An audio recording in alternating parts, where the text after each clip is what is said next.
시편 119편 강의 8번째, 말씀은 내게 주신 것들을 깨닫게 합니다. 이것이 오늘 말씀의 주제입니다. 여러분, 내게 주신 것으로 나로 살아가야 됩니다. 원본으로 살아가야지 복사본으로 살 필요가 없고 가짜 인생으로 살 필요가 없습니다. 주께서 주신 나의 인생, 나의 길을 갈 때 거룩이 있고 행복이 있고 영광이 있습니다. 오늘 말씀을 통해 그 다짐을 하고 주의 비전 발견하는 귀한 시간 되기를 주 예수의 이름으로 축원합니다. 시편 119편은 말씀의 시편이라고 했습니다. 히브리어의 알파벳 첫 자를 따서 그 첫 자를 중심으로 해서 계속 시를 쓰는 답관체인데 알렙, 벳, 짐멜, 달렛, 해, 와우, 자인, 헤트 8번째에 헤트로 시작되는 그런 단어로 시작되고 있습니다. 오늘 본문이 참 아름다운데요. 한 성도가 하나님이 주신 분깃, 하나님이 주신 기업, 비전을 의미합니다. 그 길을 걷고 있습니다. 그랬더니 악인들이 나타나서 성공과 짜릿함과 좋은 길이 여기 있으니까 그 길을 유혹을 합니다. 그것을 둘러버렸습니다. 그런데 이 시편 기자는 그거에 아랑곳하지 않고 주께서 내게 주신 길을 걷습니다. 그랬더니 좋은 동력자들, 친구들을 만나게 하십니다. 그래서 그 길을 계속 갔더니 여호와의 인자하심이 내 인생에 온 우주에 땅에 가득한 것을 보았더라 하는 참 아름다운 이야기입니다. 오늘 본문은 두 가지를 말합니다. 첫 번째, 하나님이 주신 나의 삶이 있다라는 것입니다. 나의 길, 나로 살아가라는 것입니다. 보세요. 57절 58절에 여호와는 나의 분깃이시니 나는 주의 말씀을 지키리라 하였나이다. 내가 전심으로 주께 간구하였사오니 주의 말씀대로 내게 은혜를 베푸소서. 분깃이라는 말이 나오죠. 그것은 성경의 기업이라는 말과 동일한데 가나안 출애굽해서 가나안에 들어갔습니다. 가나안을 전부 정복했습니다. 그랬더니 하나님이 각 지파대로 줄로 재어서 땅을 분배를 했습니다. 그래서 각 지파가 자기가 받은 땅이 있잖아요. 주께서 줄로 재어준 그 땅, 그거를 기업 분깃이라고 했습니다. 너는 그 안에서 주께서 하라는 것을 하고 살 때 가장 행복하다라는 것입니다. 사람마다 하나님이 주신 이런 분깃이 있다라는 것입니다. 저는 성경을 보고 인본주의적 인문학을 보면서 여러 차이를 느끼지만 결정적인 차이, 그것을 발견을 하고 이 땅에 그것을 말하는 것이 또 그것을 선포하는 것이 저의 사명이기도 합니다. 인본주의자들은요, 인본주의적 인문학자들은 우리 인간을 가리켜 이 땅에 우연히 던져진 존재라고 합니다. 두 가지가 나와요. 우연히 그리고 던져진 존재, 게보르펜하이트. 그래서 아무 목적이 없이 우연히 던져줬어요. 그래서 네가 목적을 만들어내래요. 네가 주인이 되어서 네 나름대로의 행복의 길을 걸으면서 네가 주인 돼서 살아가라. 이게 인본주의 인문학자들의 전형적인 인간관입니다. 그 대표적인 사람, 현대의 대표적인 사람이 유발 하랄입니다. 그 유발 하랄이 중간 미들네임이 노아라고 들어갑니다. 이 사람이 다시 주께로 제대로 돌아왔으면 좋겠습니다. 전형적인 진화론자, 진화생물학자, 그리고 무신론자 같습니다. 여러분, 그 전에 리차드 도킨스라고 있었습니다. 이 사람이 행복한 이기적 유전자 말하면서 이 세상의 무신론의 한 계파를 이루었죠. 그런데 그 사람의 영향력보다 유발 하라리의 영향은 상상을 초월합니다. 지금 시대를 이끌어가는 담론을 만들 정도예요. 그가 창조된 건 아니지만, 만든 건 아니지만 빅히스토리라는 것이 역사학에 나오기 시작하면서 역사를 역사 기록 이전, 기록 후 뭐 이 정도로 분류하지 않고 빅뱅부터 지금까지 그렇게 통괄적으로 통시적으로 보는 그런 역사 빅히스토리라는 것이 나오기 시작했습니다. 그래서 총균세, 제레미 다이아몬드의 총균세가 바로 거기에 속한 건데 거기에 영향을 받은 유발 하라리가 우리의 인문학의, 철학의, 신학의 세 가지 질문이 있어요. 나는 누구인가? 그리고 나는 어떻게 해서 여기까지 왔는가? 나는 어디로 가는가? 이건 철학의 질문이고 신학의 질문이고 인문학의 질문이거든요. 이거를 확실하게 자기들이 말해버립니다. 유발 하라리가. 나는 누구인가? 빅뱅에서 만들어진 생물체가 아주 우연한 일에 돌연변이를 생겨서 계속 진화해 오다가 사피엔스까지 왔는데 그럼 나는 어디까지 왔느냐? 나는 왜 여기 있느냐? 그 사피엔스 종 중에서 세 가지의 혁명이 일어났다. 인지혁명, 농업혁명, 과학혁명이 일어나가지고 지금 우리까지 온 것이다. 플러스 나는 어디로 가느냐? I don't know. 굉장히 무서운 시대. 이제 인간이 호모데우스가 되어서 신이 되었던 시대가 왔다. AI를 만들면서 굉장히 위험하다. 이렇게 말해요. 인간을 굉장히 사랑하는 듯한 이런 발언 속에서 그의 감성, 그의 문체, 폭넓은 사고가 전 세계의 지성인들을 완전히 휘어잡고 있습니다. 성경이 말하는 것들이 있는데 정반대의 이야기를 해요. 성경은 뭐라 그래요? 나는 누구인가? 하나님의 피조물, 하나님의 창조물이에요. 나는 인지혁명, 과학혁명, 농업혁명을 통해서 사피엔스가 혁명을 일으켜서 이 정도의 지혜를 가진 게 아니라 처음부터 그랬어요. 우리는 하나님이 지으신 하나님의 형상으로서 처음부터 그런 지혜를 갖고 있었던 존재예요. 나는 왜 여기에 있는가? 하나님이 이 땅에 비전이 있어서 나를 이 땅에 보내셨어요. 어떤 혁명 때문에, 돌연변이 때문에 어떻게다가 이까지 온 게 아니라 주의 뜻이 있어 나를 하나님의 목적 가운데 이 땅에 보내진 존재예요. 그래서 지금 내가 여기 있는 거예요. 보내신 분의 뜻이 있고, 보내신 분이 함께하고 있고, 보내신 분의 영광을 위해 살라고 하고 있어요. 나는 어디로 가는가? 주의 뜻을 행하고 가잖아요. 천국에서 영광스러운 삶을 살아요. 인류는 종말을 향해 가고 있어요. 이게 성경의 선언이거든요. 근데 성경의 선언과 정반대되는 그런 선언들을 하면서 이 세상을 글로 이끌어가고 있습니다. 여러분, 우리는 이 땅에 우연히 던져진 존재가 아닙니다. 주의 뜻이 있어 선한 비전과 계획 속에 태어났어요. 그래서 그 뜻 이루며 사는 게 나로 사는 거예요. 인본주의 인문학자들은 너 자신으로 살라라는 말이 네가 우연히 던져졌으니까 네가 주인 돼서 삶을 개척해서 살아가라, 이런 의미로 너로 살라고 말하거든요. 성경에서 너로 살라는 얘기는 각자에게 주신 분깃이 있다는 거예요. 기업이 있다는 거예요. 그래서 그걸 발견하고 그 길로 살아가라. 그것이 나로 사는 거예요. 다른 사람의 분깃, 다른 사람의 기업을 쳐다보지 말고 주께서 너에게 주신 것, 그걸로 살아가라. 그래서 모든 그리스도인에게는 공통적으로 비전을 줬어요. 이거는 어떤 사람이 이런 말을 합니다. 나는 평생토록 하나님의 비전이 뭔 줄을 모르고 살아왔습니다. 이런 말 하지 마세요. 모든 그리스도인에게 비전은 두 가지예요. 하나는 평생토록 예수의 성품을 닮아가는 거예요. 두 번째, 예수님의 마음인 전도선교 구제하는 거예요. 이게 모든 그리스도인에게 주신 하나님의 공통적인 계획과 비전이라는 것입니다.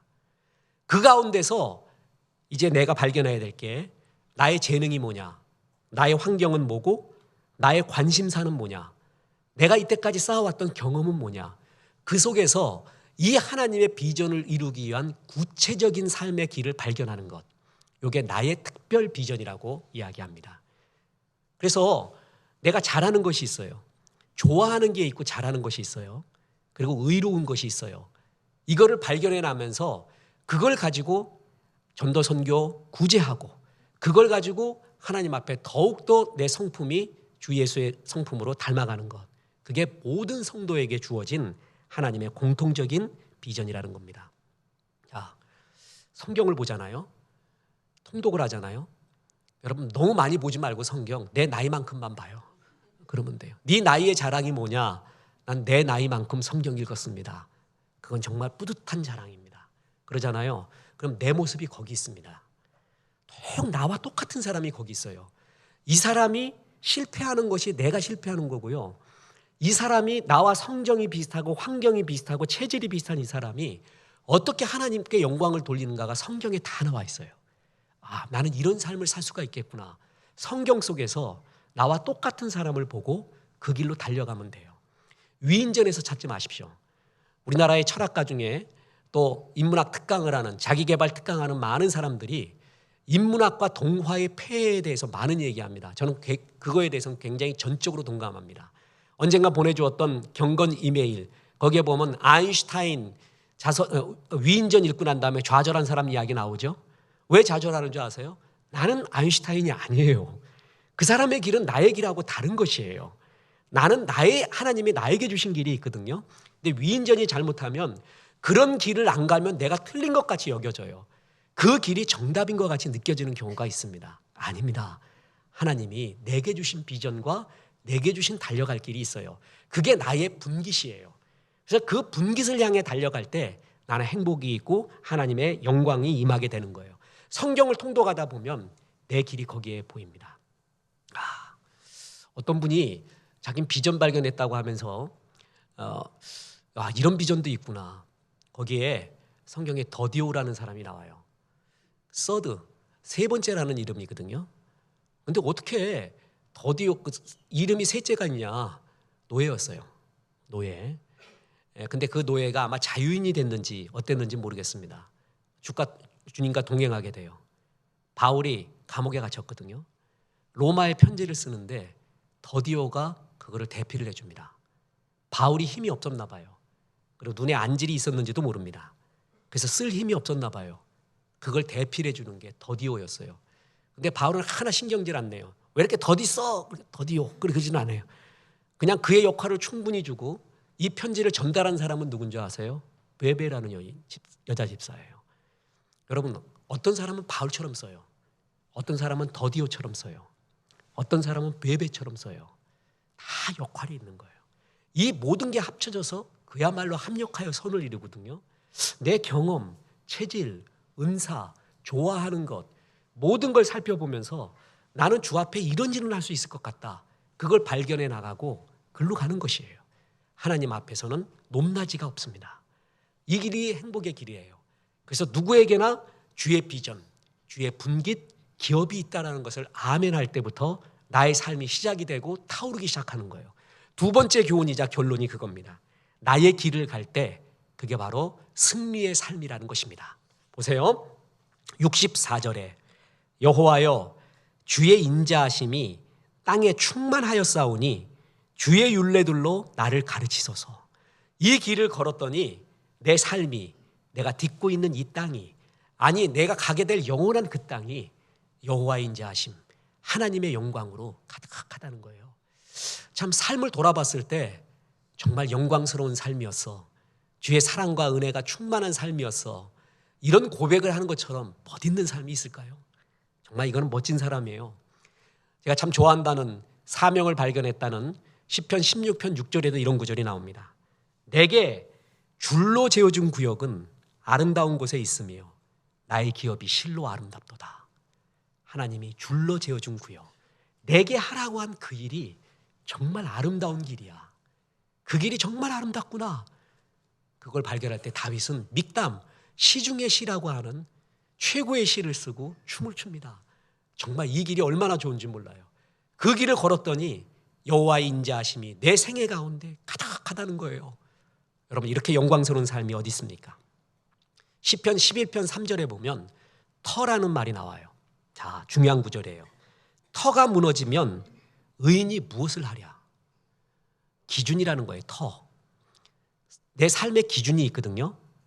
더 쉽게 얘기해서 너는 어떤 기준으로 살아가느냐, 어떻게 사는 기준이 있어서 성공과 실패를 나누냐 이거예요. 사람은 기준의 싸움이에요. 인생은. 신앙도 기준의 싸움, 터의 싸움이거든요. 이 기준이 세상의 성공인 사람이 있어요. 그래서 세상에 성공한 사람들, 위인들, 영웅들을 바라보고 그걸 기준으로 날 바라봐요. 그러면 굉장히 초라한 거예요. 열등감을 느끼죠. 나보다 못한 사람 볼 때는 교만함을 느껴요. 이건 터와 기준이 아닙니다. 터가 무너지면 의인이, 사람이 어떻게 하랴? 네 가운데 기준이 뭐냐? 주님이 그걸 물은 거예요. 자, 예를 들어 보겠습니다. 내가 지금 도구 댕댕이하고 달리기를 했어요. 달리기를 했더니 댕댕이를 이겼어요. 그럼 걔보다 잘한 놈이에요. 근데 댕댕이하고 달리기를 했는데 걔한테 졌어요. 그럼 뭐예요? 걔보다 못한 놈이 돼요. 나는 지금 걔하고 비교를 해야겠어요? 터가 잘못된 거죠. 기준이 잘못된 사람의 우스운 모습이에요. 터가 무너지면 사람의 기반이 없어지는 거예요. 너의 터는 세상의 성공이 아니라 주께서 너에게 주신 길이라는 거예요. 그게 너의 기준이 돼야 된다는 거예요. 그 길을 제대로 걸었으면 너는 성공한 삶이고 하나님의 영광이 임하는 삶이라는 거예요. 천상병 시인이 바람에도 길이 있다라는 시를 썼습니다. 참 영감 있는 시입니다. 비행기에도 길이 있고요. 드넓은 바다에도 백길이 있습니다. 심지어는 바람에도 길이 있습니다.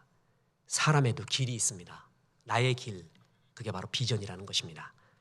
여러분, 비전은 하나님이 주신 내 꿈, 나에 대한 기대, 계획, 설계도, 하나님이 내게 보여주신 인생의 큰 그림, 설계도라고 보면 돼요. 큰 설계의 완성은 뭐예요? 예수의 성품을 닮아가는 것, 전도 선교 구제하는 것. 그게 결국 내가 완성해야 될 집인데 하나님이 모든 사람에게 주신 작품에 따라서 설계도가 달라요. 어떤 사람은 이런 집, 어떤 사람은 이런 집, 어떤 사람은 이런 집을 짓는 거예요. 광야에 하나님께서 성막을 지으라고 하면서 모세에게 설계도를 줍니다. 보세요.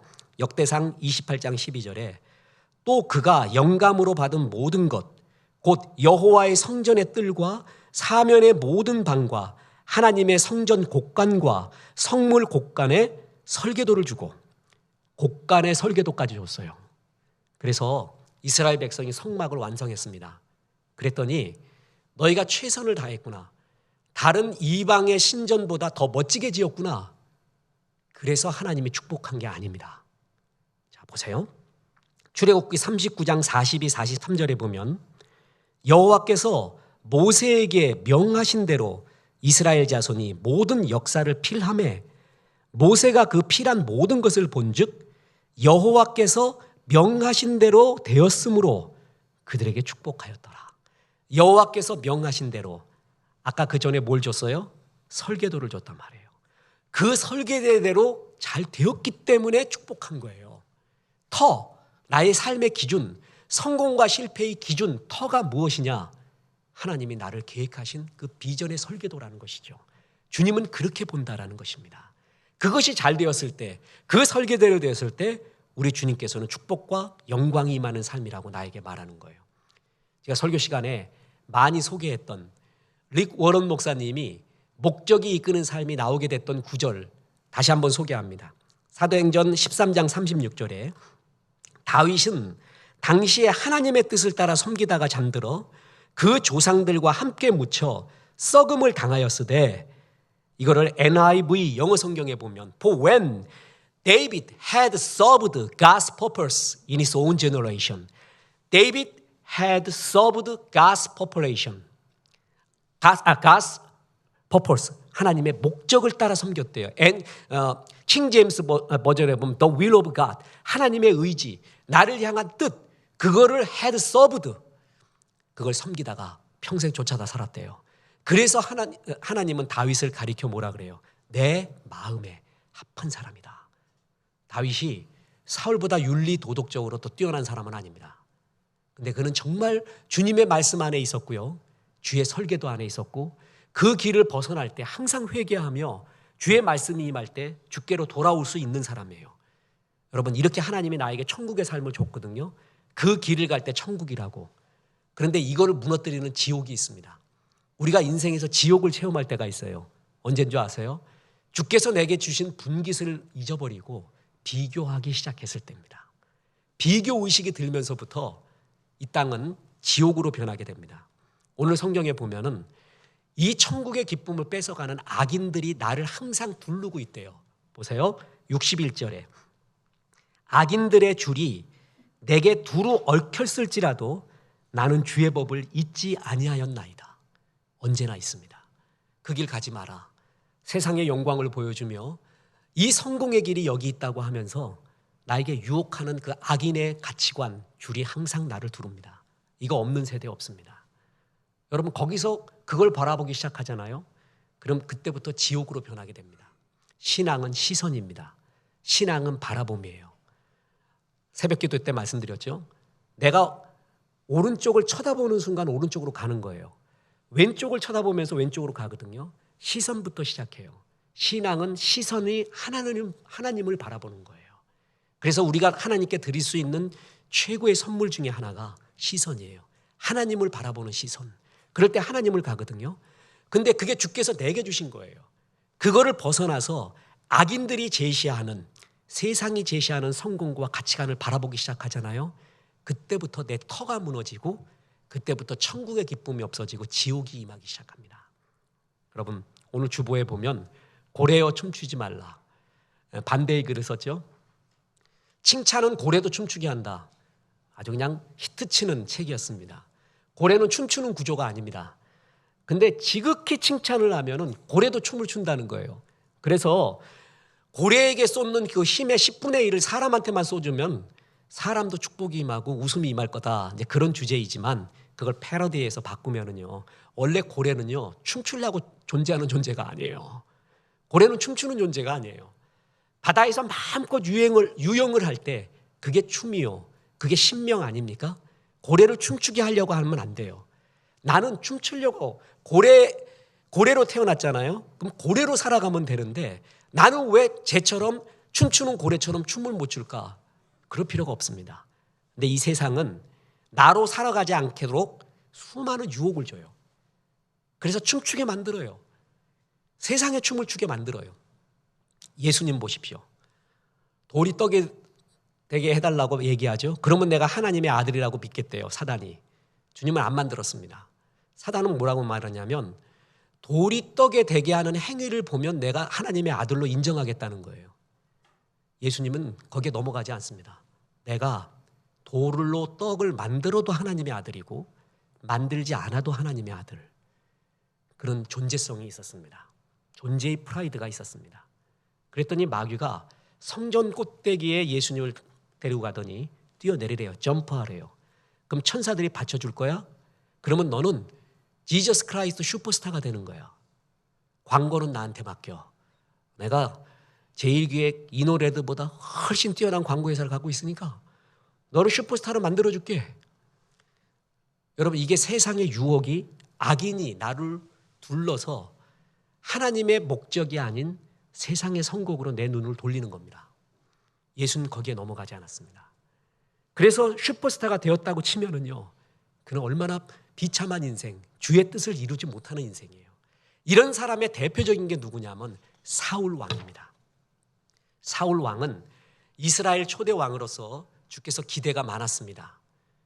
생김새가 뛰어났습니다. 키도 헐출나게 켰나 봐요. 지혜도 있었습니다. 뿐만 아니라 멋진 아들 요나단도 있었습니다.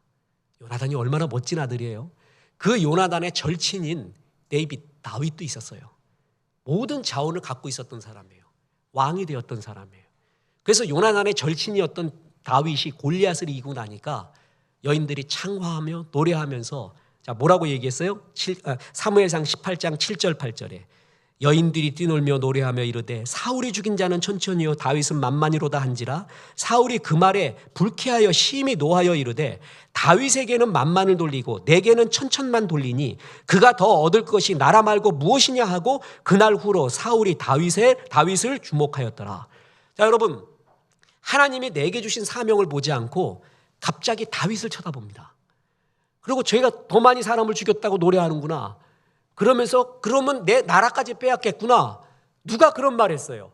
다윗이 그런 말 한 적도 없고 하나님이 그런 말 한 적도 없어요. 그래서 경계하라는 말도 한 적이 없어요. 자기가 생각한 거예요. 여러분 부정적인 생각은 항상 확대가 됩니다. 우리가 괴로운 거는요. 팩트보다도 그 팩트를 대하는 태도거든요. 그 태도에 부정적인 자아가 있잖아요. 그러면 안 된다라는 것이 확대 재생산됩니다. 그게 나를 지배합니다. 그런 적 없는데 자기가 그런 상상을 하는 거예요. 저는 어려운 질문을 안 한다 그랬죠. 사무엘상 18장 9절이 그날 후로 사울이 다윗을 주목하였더라. 18장 9절 다음이 무슨 절이에요? 10절. 어려운 걸 안 물어요. 성경은 우리에게 누구든 대답할 수 있는 걸 말합니다. 9절 다음에 10절이죠. 10절에 뭐라고 나온지 아세요? 그 이튿날 하나님께서 부리시는 악령이 사울에게 힘있게 내리매. 그 부정적인 생각을 고백하고요.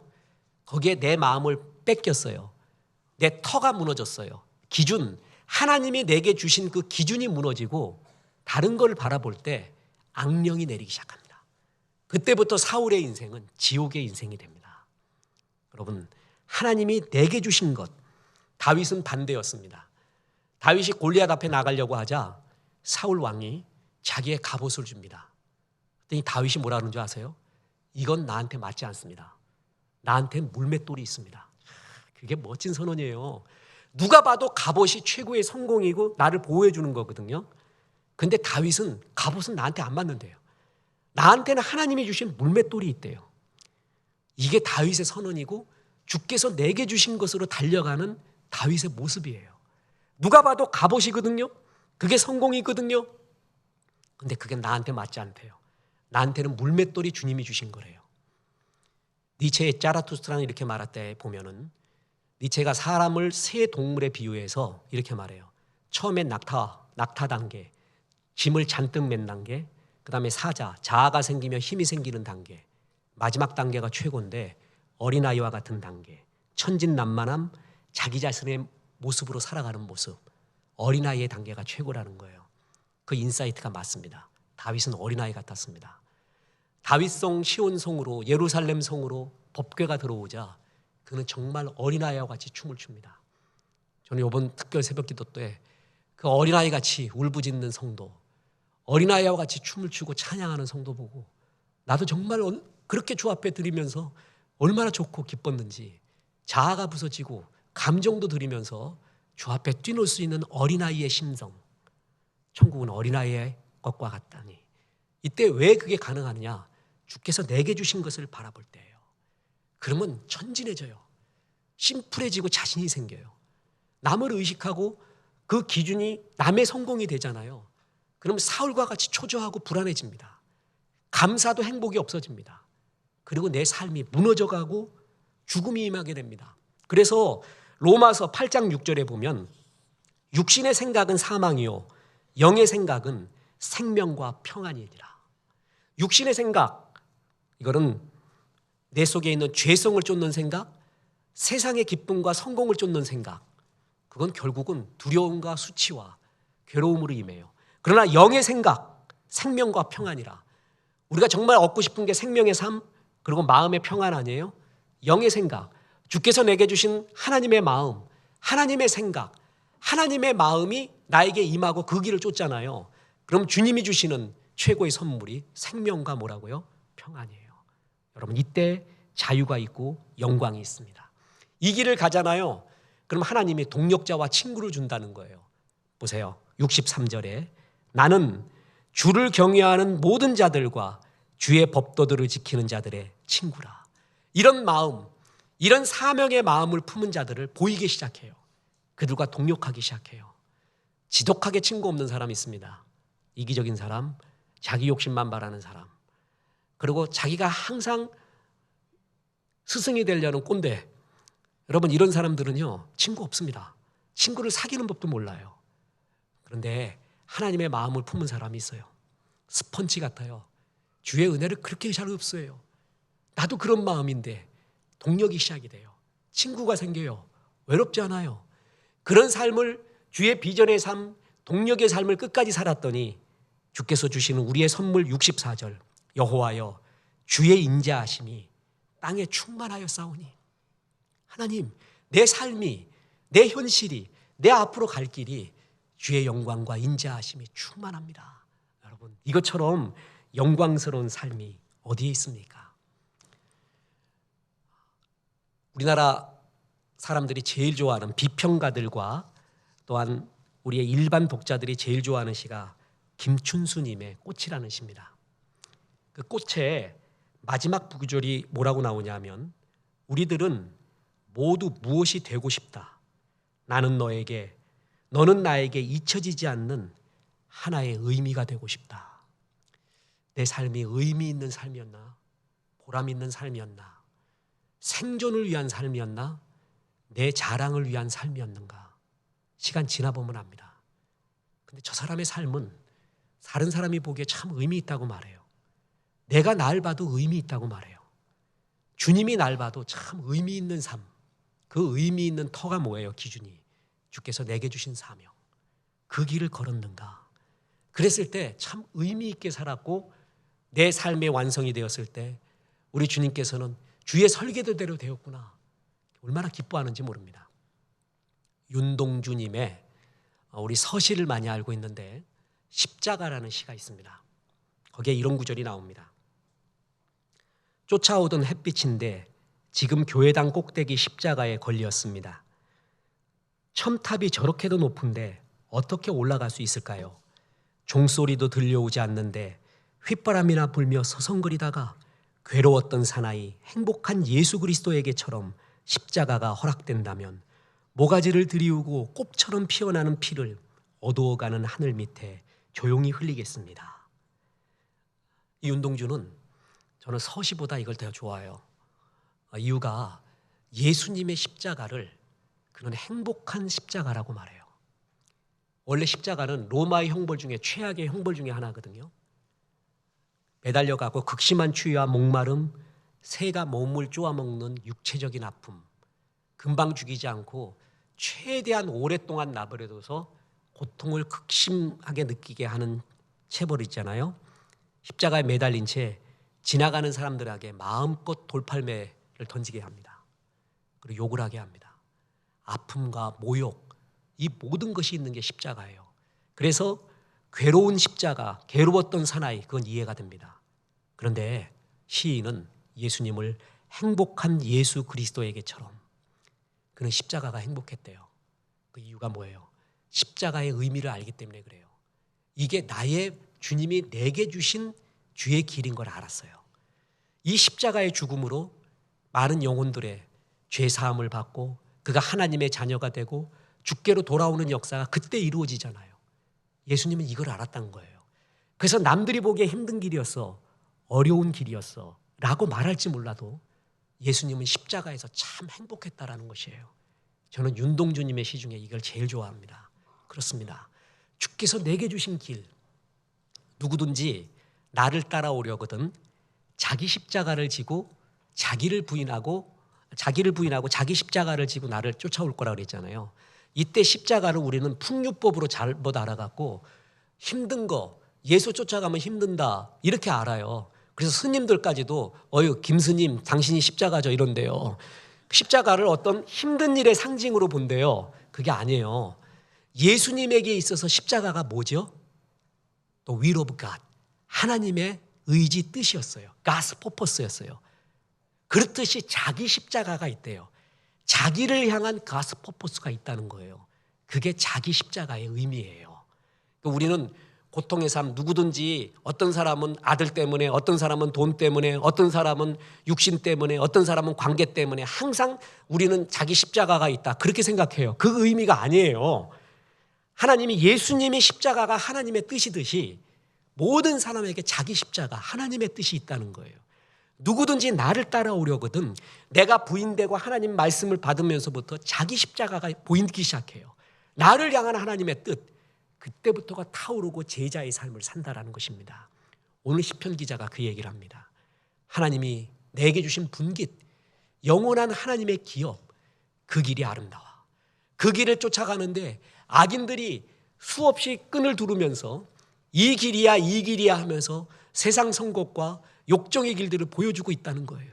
그러나 끝까지 주의 길을 갈 때 하나님이 나에게 동력자도 주시고 친구도 주시고 외롭지 않게 하시고 마침내 내 삶을 돌아볼 때, 그리고 지금 내가 딛고 있는 땅을 볼 때 여호와의 인자하심이 영원히 두른 땅이 된다는 것입니다. 여러분, 내 기준을, 성공의 기준을 세상으로 삼지 말고 주께서 내게 하라고 하신 전도 선교 구제, 나의 체질에 맞게 이루시고 주의 성품 이루어가면서 주 앞에 멋지게 사십시오.